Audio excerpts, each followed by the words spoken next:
from the St. Francis Yacht Club in San Francisco, this is the Wednesday Yachting Luncheon, hosted by Ron Young.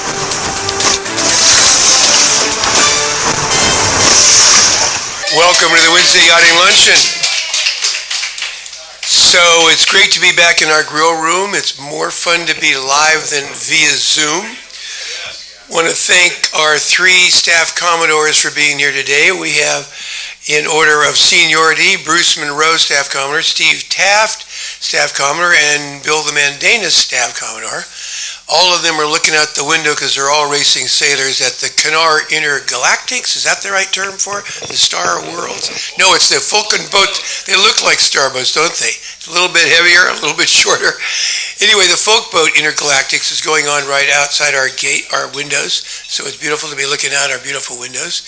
And everybody's getting ready for the Stag Cruise, which starts tomorrow. It gives me lots of pleasure to talk about our speaker today because I've known him for half a century and I sponsored him to this club. He started sailing in the most legitimate of ways in Southern California. In Newport Beach, he sailed sabots and then Lidos. Those of you who sailed in Southern California know that that's the genuine starter boat to start in there. That's where Robbie Haynes and everybody down there who learned to sail, they all sailed sabots.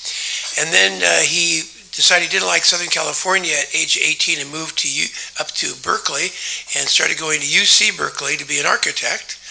And after a couple of years of thinking about being an architect, he did a light show in 1967. You remember the Summer of Love? Well, Vince was here in San Francisco for the Summer of Love, and in those days, light shows were these new live concert visual aids, and so Vince did a few of those, and pretty soon that led him to be working for channel KPIX Channel 5, CBS affiliate out here, where he did a light show effect for one of their TV shows, kind of an early, really music TV. It was kind of early. And then in 73, he actually produced a pilot for a TV show called The TV Show, very, very pioneering show, where you started outside the booth and went into the projection room and into the studio, and you saw how the TV show was being made. And he picked a goofy sailing buddy of his named Ron Young to be the on-air host. So we got to know each other real well during that whole adventure. And then in 85, when we did the Golden Gate Challenge, I thought we need a videographer. And our club needs to have associate members who are as skilled in video, just like we have those who can sing and dance.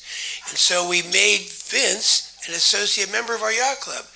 And the first videographer to be an associate member of our yacht club. And he kept making videos in the sailing world because he's such a good sailor.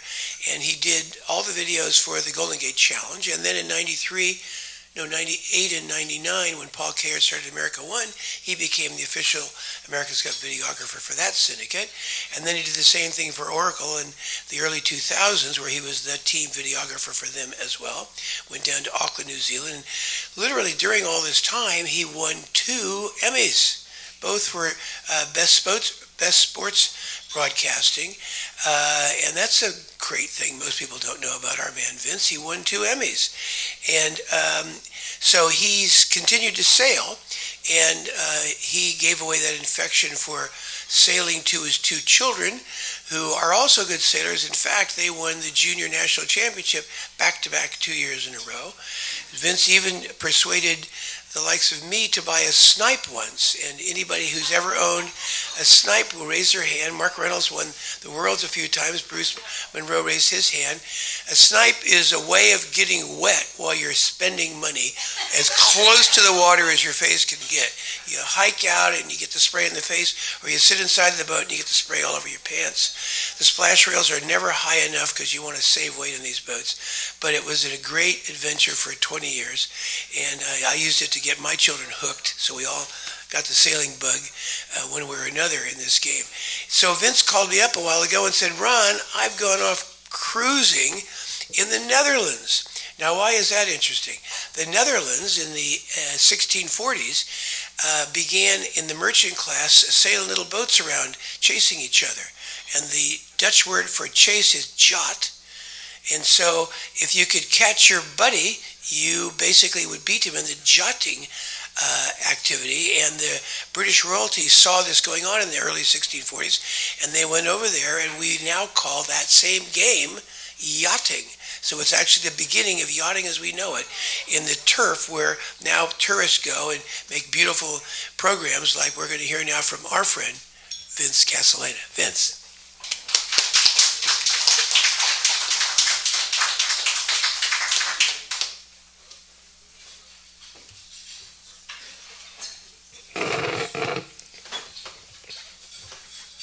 So, Ron titled this lecture Going to the Dark Side, and it did feel a little strange to be on a boat without a mast, I gotta say. But I had a great time while I was there. My two hosts are here, and David Parker's going to come up after I do the presentation because he knows a lot more about it than I do.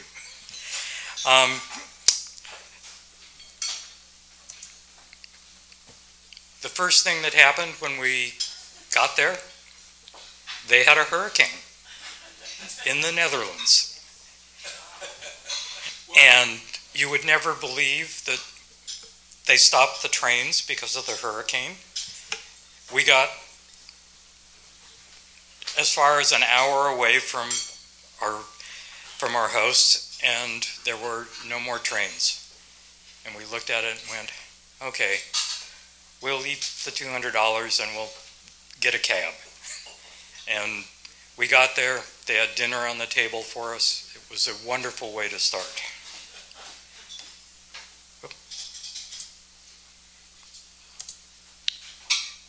But we spent the time waiting for the cab to go around this really great town called Zwolle. It used to be a walled city, and this was one of the gates in the walled city, and ended up being a prison. And you could tour it, and it was a great place. We walked around, bought some of the best chocolate we've ever had. Cab showed up. We went to Grau, which is where we started. This is the damage that was still on the ground from the hurricane. Not as bad as a lot of places, but for the Netherlands never having had a hurricane, it was a big deal. One of the things that was most outstanding to me about this was the fact that in the Netherlands, the government has been asking people to put down these brass plaques. And each one of these plaques represents someone who came from that house and got taken to the death camps. This is a government, they don't pay for it, but they encourage people to do it, and you see them all over the country. This was one house, 6 people. So here we are in Grau. It was a little strange to me about how to get on the boats, because there's these little fingers that don't really go very far out, and so you have to climb over the side and get on the little teeny finger and then walk in. So that was the first thing that was really different. And you can see that this is the tail end of the hurricane. It's still got big fluffy clouds, no rain, but a lot of clouds. So this is the cruising ground. We're going to start in Grau, and we're going to see a number of cities. And what you can see in this is that there are these big lakes in the middle of the country, and those are all connected by multiple canals. And you can go virtually anywhere you want to go by canal. And that's why the canal boat industry there is so good, because you can decide where you want to go and get there easily. We started off the next morning, and the blue and yellow flag with the fish on it, that's the flag for the town from Grau. And it was nice to see, we're going to have a nice big canal. there's no problem here. Later on, I found that they're not all big. So here's us going by a couple of sailboats. And you can see how they're actually sailing, and they're off on the side of the channel. And they would sort of get pushed down, and then they would need to tack. When they're coming across the canal, they have the right of way. It's like here. They come across the canal, then they tack, and then they're going to fall off again. So you have to figure out how you're going to get by these boats that are tacking, falling off, tacking, falling off. And since the canal boats don't go very fast, it's not like you're going to be able to just zip ahead and get by them. You have to actually time, okay, we're going to follow them, they're going to tack, and as soon as they start falling off, we'll just go by them. So the first the yellow is where we started. The part that's outlined is where we're going. So this is from Grow to Snake.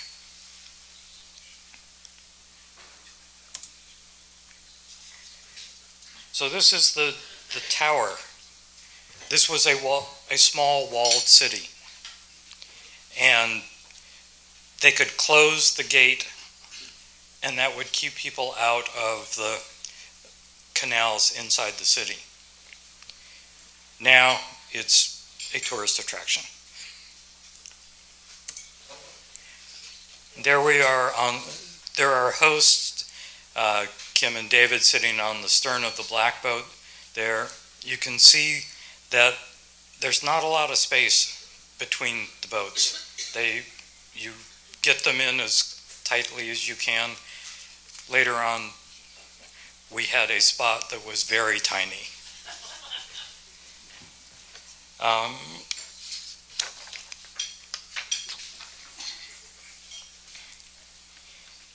Okay. No, go away. Tour of the boat.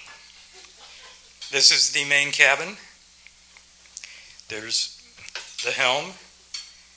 Down here on the right, you can see the charging station. Everyone has electronics, and you need them charged or they don't work. So there were a few other places to plug in, but this was the main one. And you can see that there are lots of cables there waiting for the opportunity to charge. Here's the galley, about as big as you would expect on a small boat. But some amazing meals came out of that galley. Here's our cabin. It was the bunk is on my backside there, and there was room enough for the two of us. But not a whole lot more room than for the two of us. But lots of storage space, and we were quite happy down there. And here we are. This is our boat on the left, and you can see that there's a sidewalk, a parking spot, a roadway, another sidewalk. This is the way that most of these places are, is that they're trying to keep cars separate from the pedestrians, but everything is very close together. And if you see the sign there, Western Nautic, right there beside us was the chandlery. And we had things that needed repairs, and we went in there and tried to find the parts that were needed. And it sort of worked. It was a porthole that was leaking and getting the seal around the porthole. But I was quite surprised to see, oh yeah, the chandlery looked just like our chandleries here, full of stuff, stuff you'd want to buy if you had enough time to walk around and look. I didn't buy anything. So here's one of the boats. It's a smallish boat, but all their classic wooden boats all have the same sorts of things. They have lee boards, because there's not a lot of depth in any of the lakes in the canals. Sometimes it's very shallow, especially when you get to some of the smaller canals. In the bigger canals, they're dredged out so that they can move good-sized barges. And that's what it looks like when the sun's going down, the wind dies away, and there's that same boat with the people now inside. Then there's this kind of boat, this huge cruise boat, and there's the Swiss flag on it. So they'd come a long way to get to this part of the Netherlands. That's one of the neat things about this, is that the canals are not just in the Netherlands, but they're in Germany, they're in France. You can travel great distances on the canals. But you get some idea about how wide this particular part of the canal system was. They turned this boat around in this space. When we saw it come in, it was bow going to the left. Now the bow is going to the right. We never did really figure out how they did it. I mean, it was like, did they?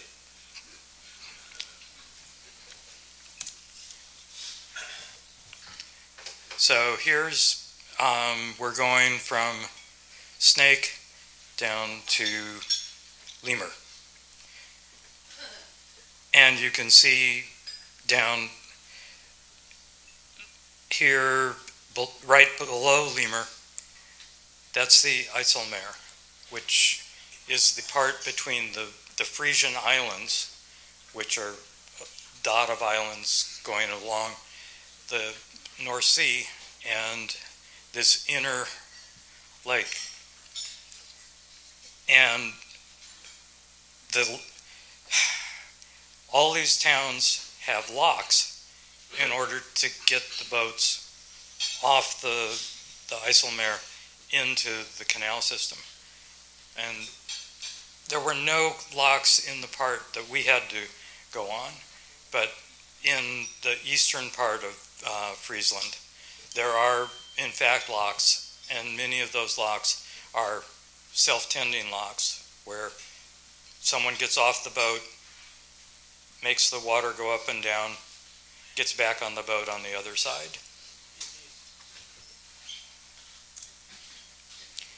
So here's a nice classic boat, 3-masted schooner, and it has this funny looking bowsprit. I mean, it's not often that you see a bowsprit that's going that high up in the air. But the idea is that you take up less dock space if the bowsprit is higher. So when they want to sail, there's a block and tackle, which will bring that bowsprit down. But when they go into port, they raise it up so that they take up less space. It's the same reason that the houses in the Netherlands are so narrow, that you pay tax based on how wide your house is. So narrow house, very deep house, you get a lot of square footage, but you don't pay a lot for it.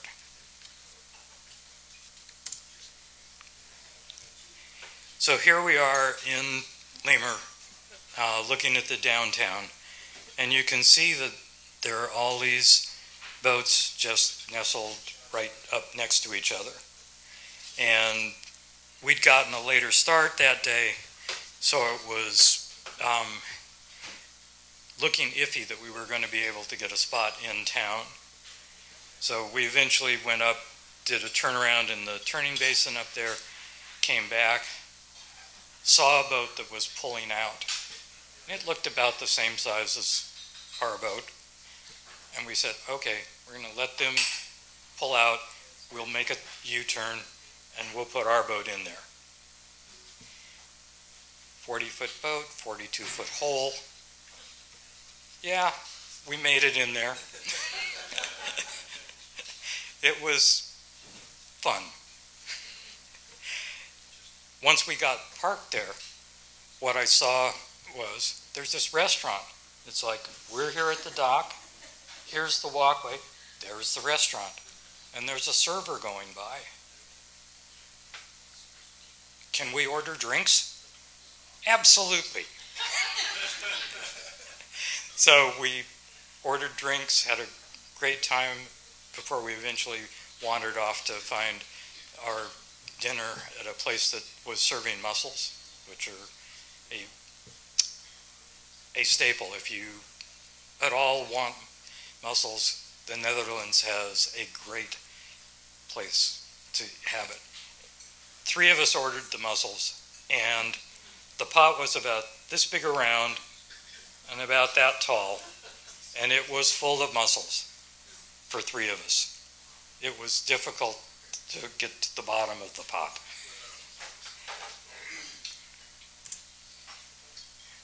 So there is a special kind of boat that is called a scootsie, and every city has those boats. We're in Lemur, and that's LE, and this is number 25.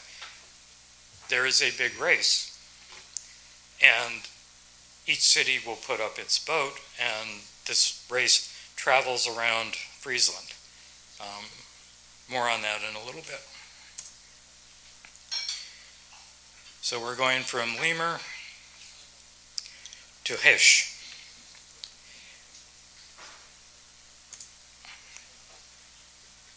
Junior sailors being towed in their boats. Reminded me of junior sailors here being towed in their boats. And here we are in Hish. Not a very big town. You're looking at downtown. They had a beach there, and we thought, well, we'll go to the beach. But that day they were having a music festival that they wanted 25 euros to go in, and the beach was on the other side of the music festival. So we walked around. So, which of those 2 is a boat? They're actually both boats. The square one, which doesn't look much like a boat, has an outboard motor on it. That qualifies as a boat, and it's different in the way it's handled by the cities than if it was a houseboat. So they don't travel a whole lot, but people still get them as boats. Okay, so we're going from Hish to Workum. Here's more of the IJsselmeer out here. And then there's all of the canals have bridges. And there's a protocol for how you go through the bridges. So you can see there's a red and green light. So if you see a red light, it means that you need to stop. The other people will have the right of way. And over in the far right-hand corner of the slide, you see a little post sticking up. Well, there'll be a whole series of those, and you can tie up there, throw a line around the bollard, and wait until you get the okay to proceed. Sometimes you think that the people are stopped and having lunch, which we did once, and it turned out, no, they were all waiting to go through the bridge, and we had to find a small enough hole to fit us in and try not to piss off too many people that we had jumped the line. So the way this works is that you get a red and a green, which means proceed with caution.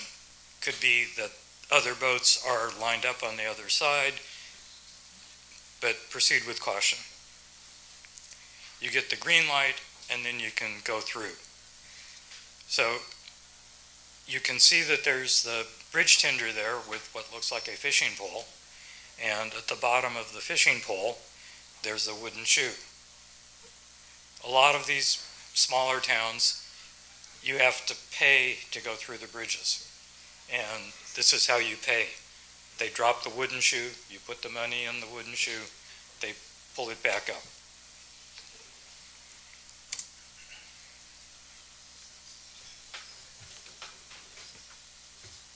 So this is our boat, and down there in the middle, there's a QR code on the dock, and that's how you pay. You take your picture, you pay your money, and you're done. You don't have to go find the harbor master. You don't have to do anything.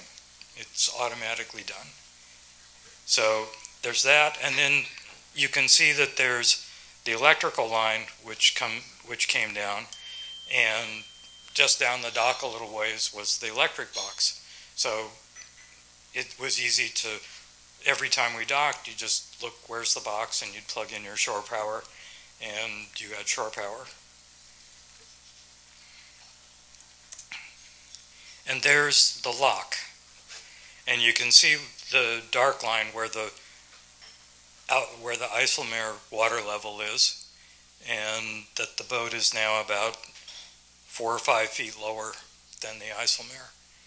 And like I said, we never needed to go through a lock where we were, which meant that for this vast swath of the country, the water level is exactly the same.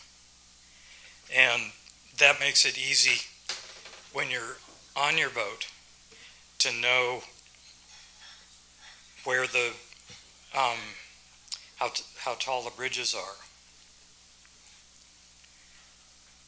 That's us. We found a really nice artist studio, and she was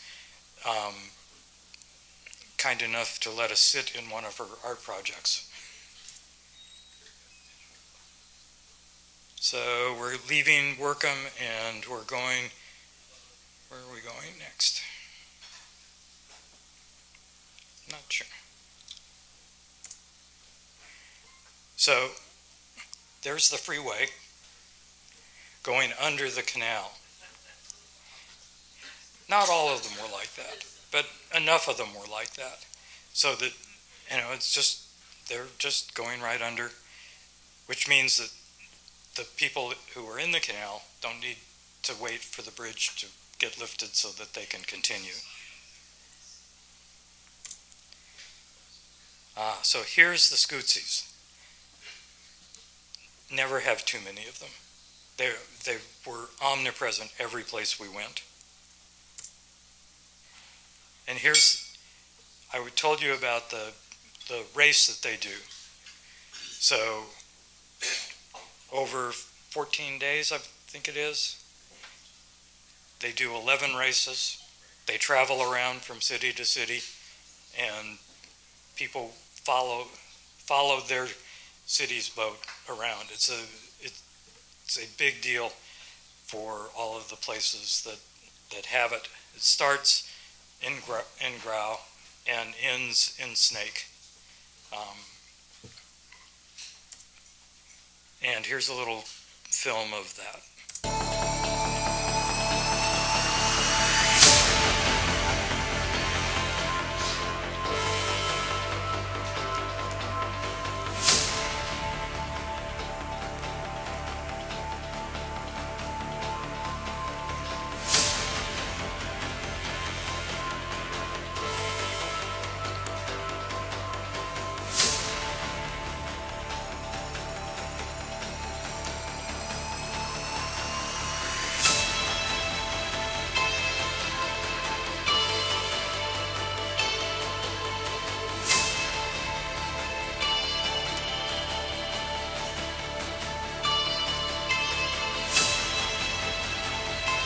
So you see him there with the stick. How deep is the water?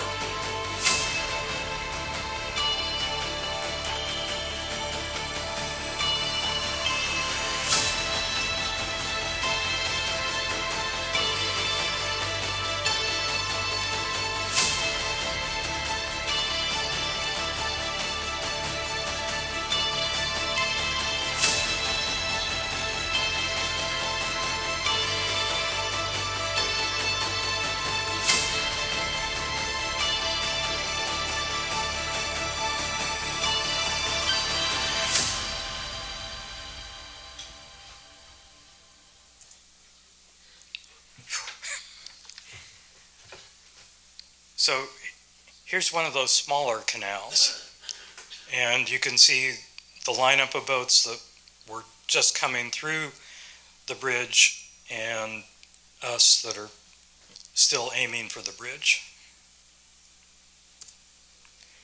Here's me driving in that same line of boats. First day was, can I make the boat go in a straight line? Second day was, can I make the boat turn when I want it to? Third day was, I think I have this. Mostly. So you can see there's a little iPhone perched right there in front of me.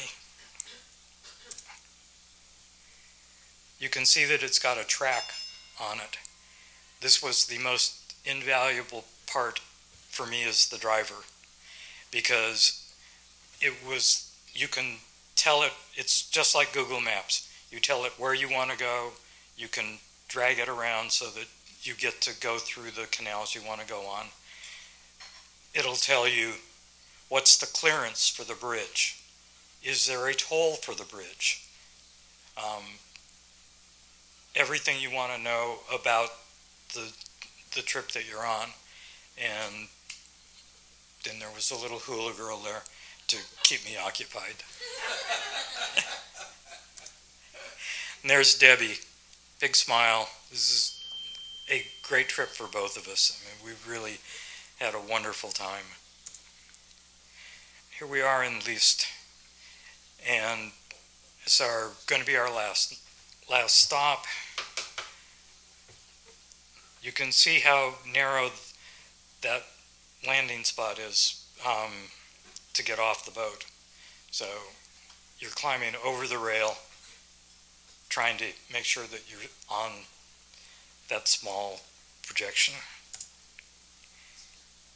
So here's a church in the background, but the most interesting part about this is, see the lawn chairs there on the right? This is the front yard of the houses that face on the canal, and there's a street between their house and the front yard.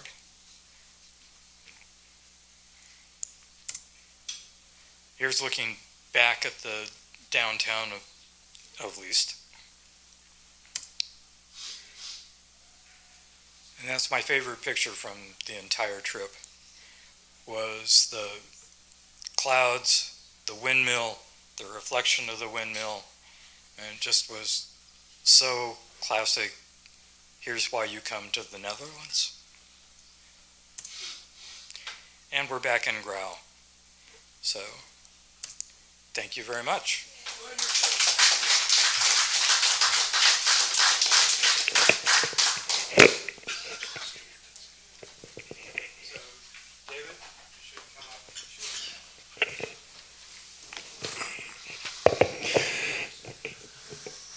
You're in the middle. Great, Vince. Introduce your co-host, David. Sound? Check. I'm good.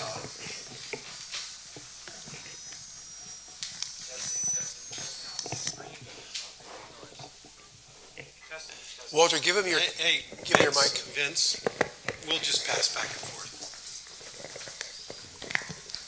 Check. Great. Test.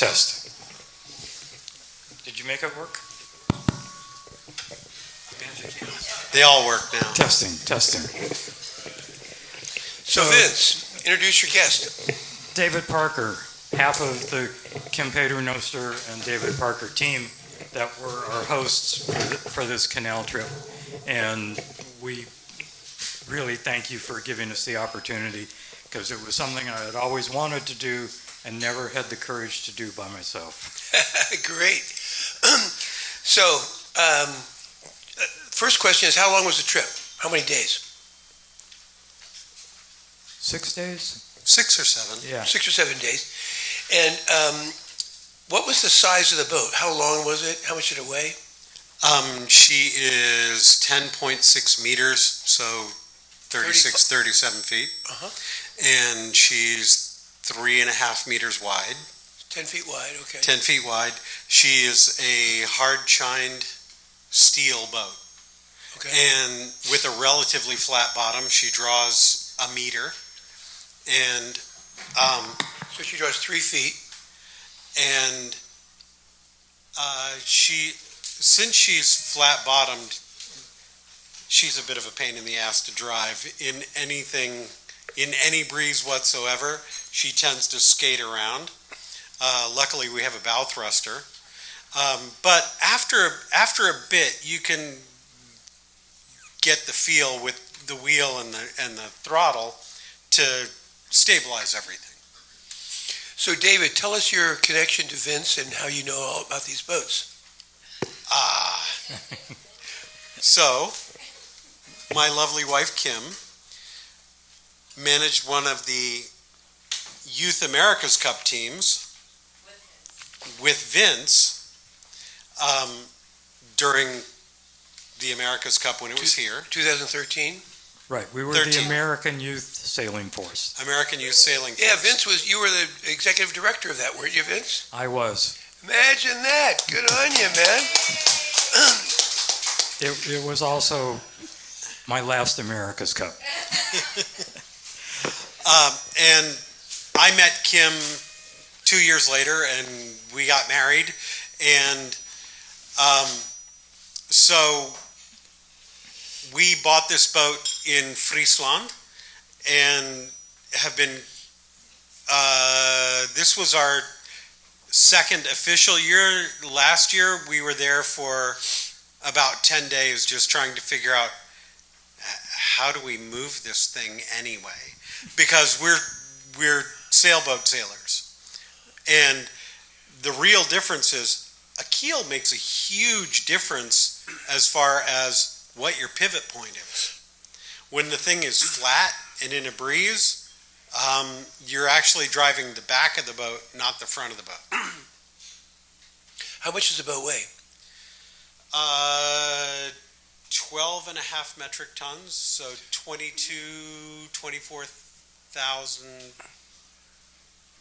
pounds. So how fast is it typically going? This is the best part. With the hammer down, you can do 6 or 7. So generally we go 5, which means if you're in a hurry, take a deep breath, pour yourself a glass of wine, because we're going to get there at 5 knots. If you really, really, really got to go faster, we got bikes and we'll pull over and you can pedal to the next town, because you sit back and relax, because that's all we're doing. So so the population of the Netherlands is like 17 million or so. California is like 39 million. So it's, about half the population of California, but it's 1/10 the area Holland is. So Holland's like, 1/10 the physical size of California, footprint-wise. But it looks like you've got these canals all over the place. How many canals? Give me some metrics on how much of the land is covered with canals. All of it. Yeah. Because he was talking about the locks between the IJsselmeer and the rest. Mm-hmm. That's because the majority of the Netherlands is more than a meter below sea level. A lot of people say the world's largest man-made structure is the Great Wall of China. It's the Netherlands. They have literally scraped their entire country out of the sea.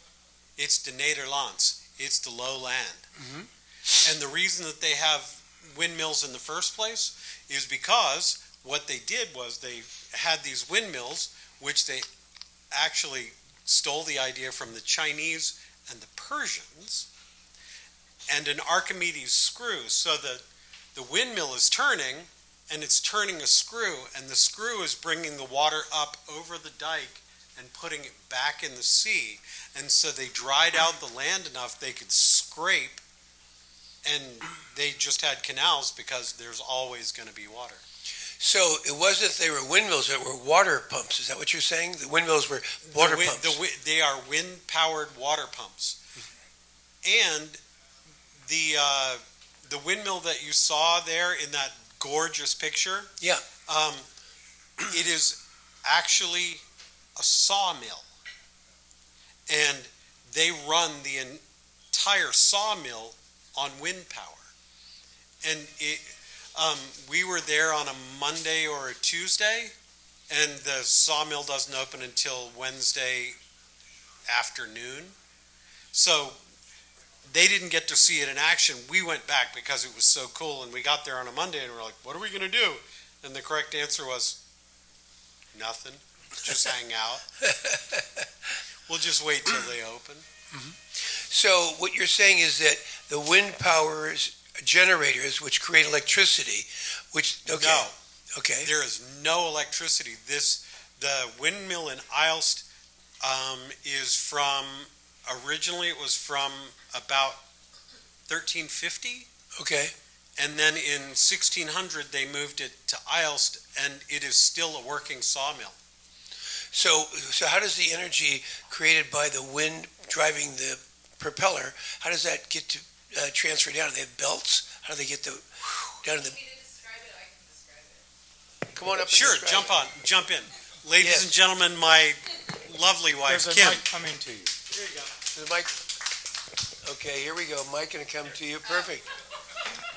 Okay, so So I can describe how this thing works. yes. So the wheel goes around with the wind. They point it into the wind. Yep. They have sails on each of the blades. They reef. They call it reefing the sails when it's too windy. Uh-huh. So it goes around. Then there's I don't know what this part A is. rod. Okay. There's cogs that are attached to this. Gears. That drive this wheel, that drives this wheel, that drives the pistons, and at the bottom of the pistons Okay. are saw blades. And they Uh-huh. run huge logs through these saw blades. I get. videos So of there's a this geared stuff. mechanism from the wheel to the saw. Yeah.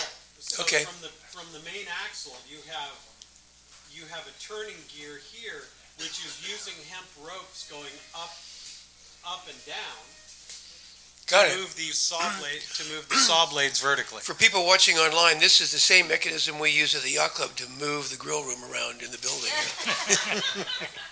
That sounds amazing and archaic. It is archaic, and as we were sitting there for a couple of days watching this thing go, because literally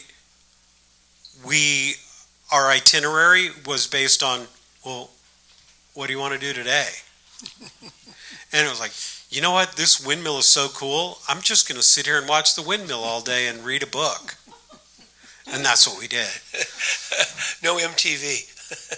We actually didn't see a television or a movie for 3 months. We live there 3 months a year because that's all that the EU will allow us is 90 out of 180 days. Okay, so how many people were on the boat? Vince, how many people were on the boat? There were just 4 of us. So 2 couples. Correct. Great. Which is exactly why we bought the boat.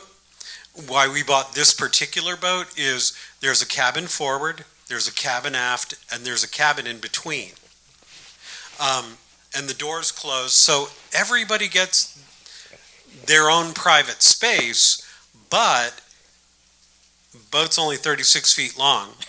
And that's one of the things that we learned was if you're going to invite people on a 36-foot boat, good thing to be really good friends first, because y'all are going to be in each other's space really close.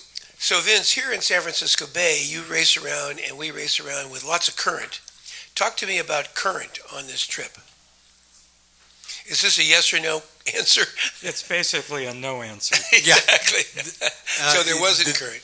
There is zero current because there's no, I mean, the tidal action might be a half an inch, but it's all flat, fresh water that's already below sea level.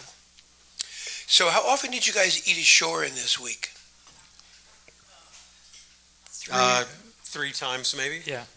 Half the time is what you Yeah. say. Half-ish of the time. And talk about the restaurants and the restaurant fare. There are some really great restaurants.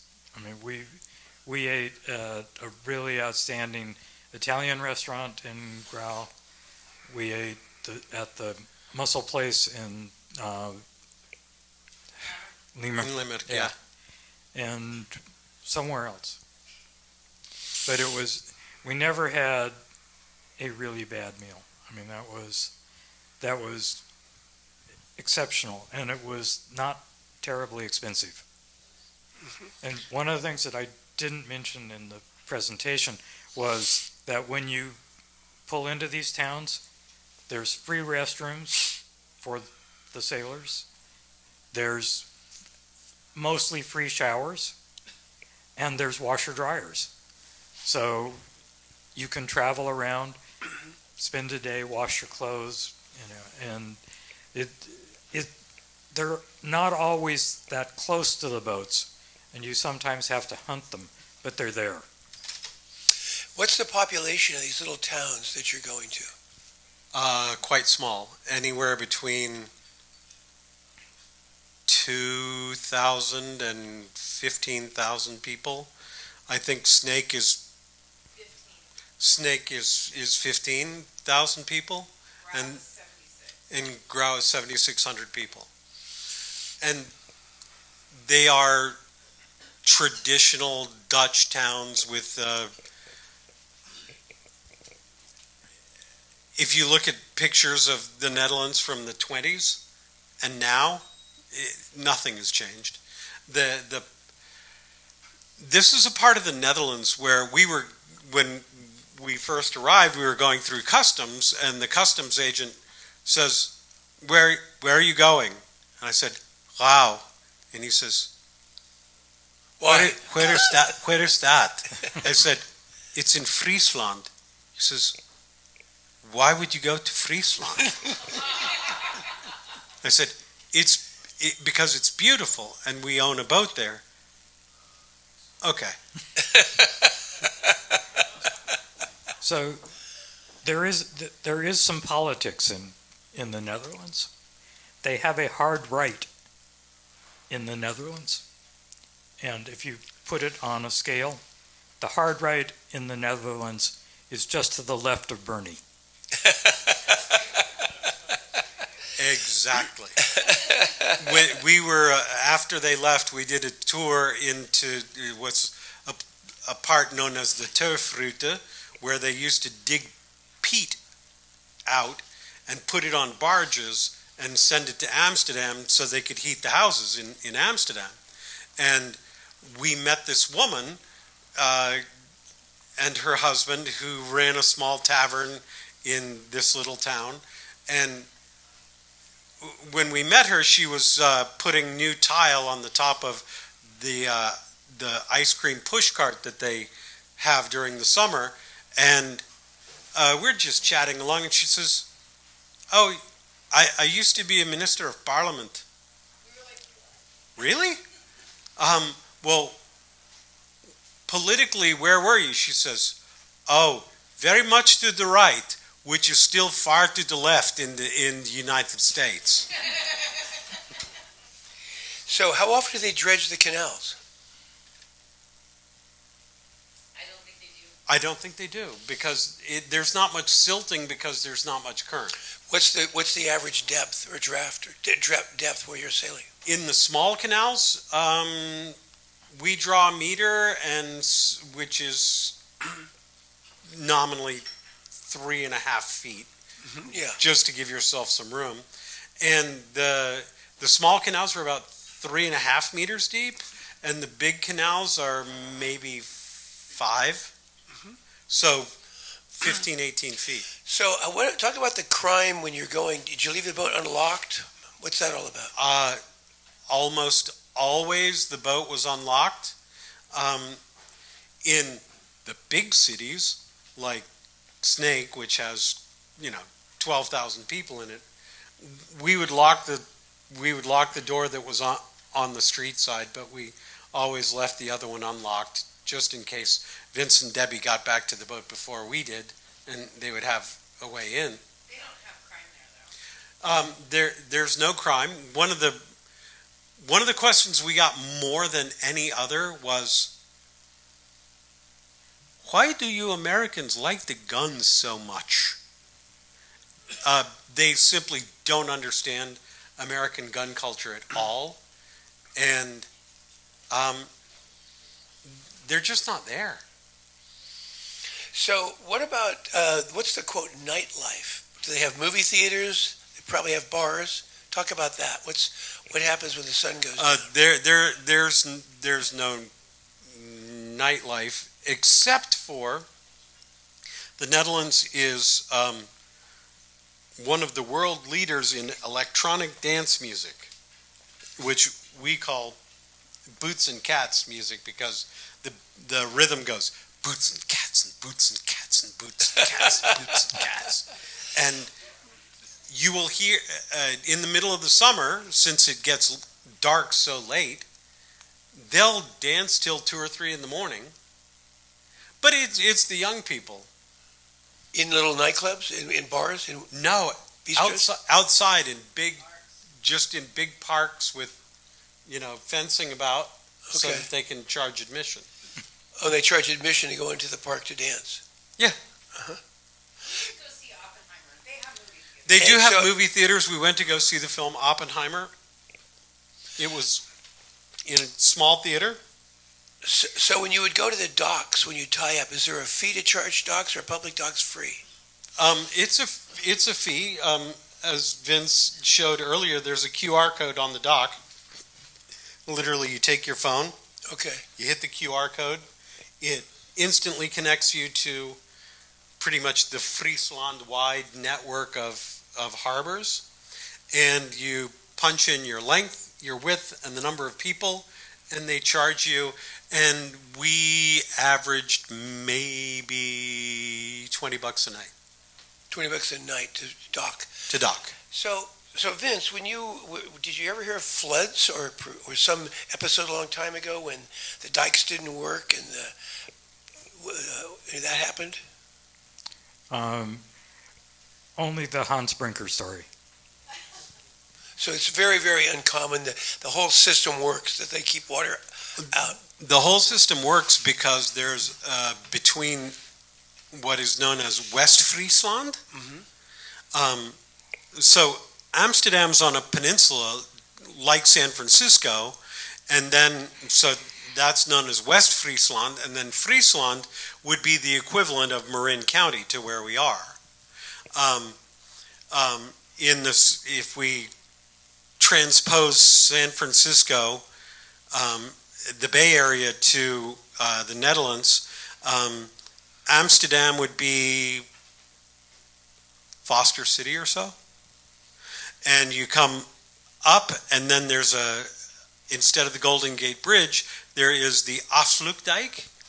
And the Afsluitdijk was built because of the flooding. So before they built the Afsluitdijk in the 20s, the storms would come in from the North Sea, and they would push all the water. Imagine it was pushing all the water into the bay. Well, San Jose and places like that would get flooded, and literally thousands of people would die every year from the flooding. So they built the Afsluitdijk between the North Sea and the IJsselmeer, and there's so much fresh water moving in. The IJsselmeer went from being a saltwater body of water to a freshwater body of water, and flood control is why the Netherlands exists now. They are the world leaders in combating sea level rise in climate change. They've been adding to the Afsluitdijk to the tune of $10 billion because Per year, you mean? Per year, you mean? no, $10 billion. It's a $10 billion project Okay. to make the Afsluitdijk much less So, flood Vince, prone. compare what did the water taste like, and where does this water come from? Is this desalinization water, or is it well water? What's the deal? This is from the rain that comes, and the water tasted just fine.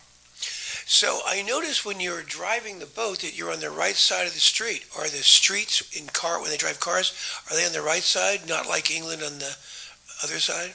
What's going on? They're like everywhere else in the world except Britain. Okay, so they're right side drivers. Australia's left side too. by Yeah. the way. Well. I've almost died in Australia going the wrong side.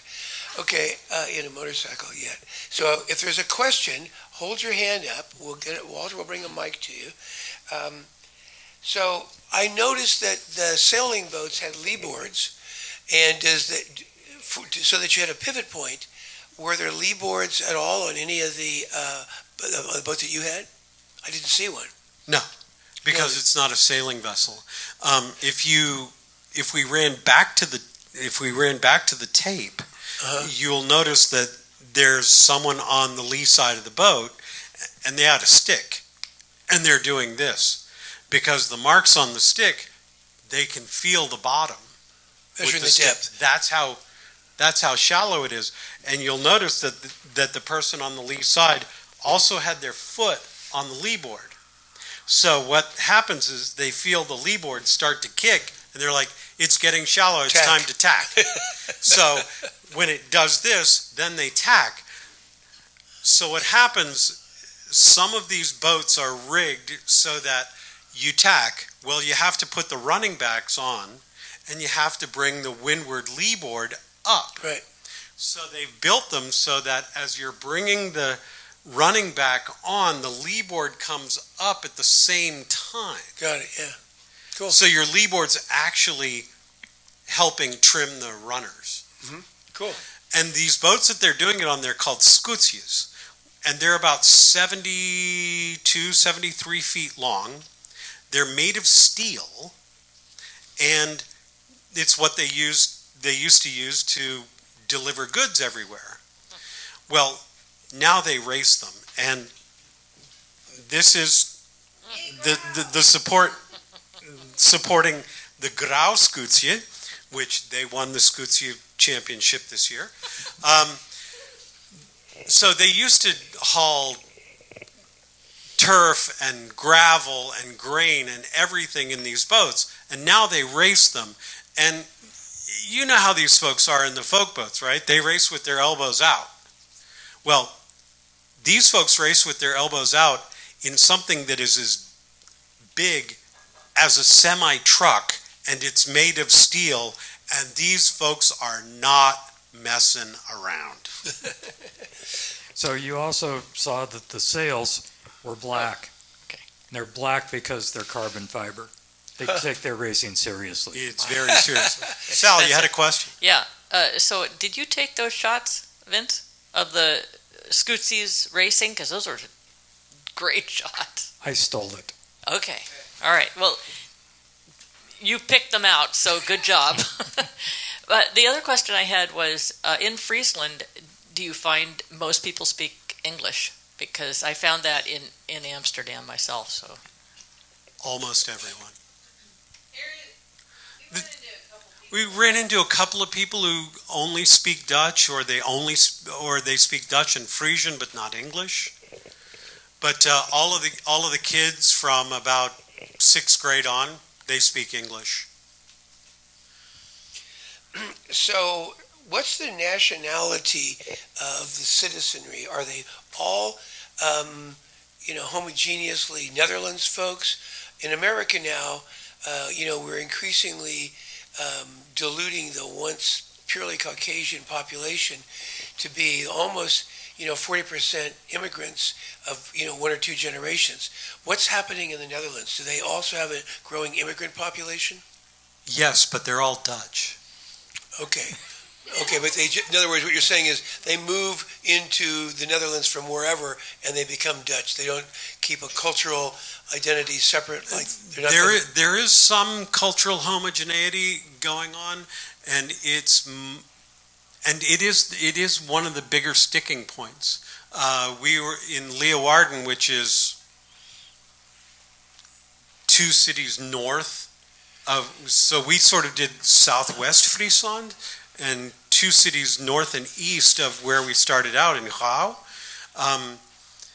We were sitting there one night, and there were these young high school kids sitting along the canal smoking cigarettes, and so we just started a conversation with them, and a couple of the kids spoke really good English, and they said, well, 3 of the 5 poorest neighborhoods in the entire Netherlands are here in Leeuwarden, and they're Moroccans. And the problem we have with the Moroccans is they're not integrating into our society. And except him, he's Moroccan and he's our friend. So it's old school racism. Those people, except that guy, he's my friend. So, holy cow, Vince Casalaina, David Parker, thanks for giving us a great talk about what it's like to, power a boat all through the canals in the Netherlands. Terrific. Thank you so much. Great. Thank you. If you get a chance, go to the Netherlands, rent a canal boat. Even if you've never done it before, the Germans will be much worse than you are. Thanks. Thank you. Wonderful. Thanks, Vince. Thanks, buddy. Good on you, mates.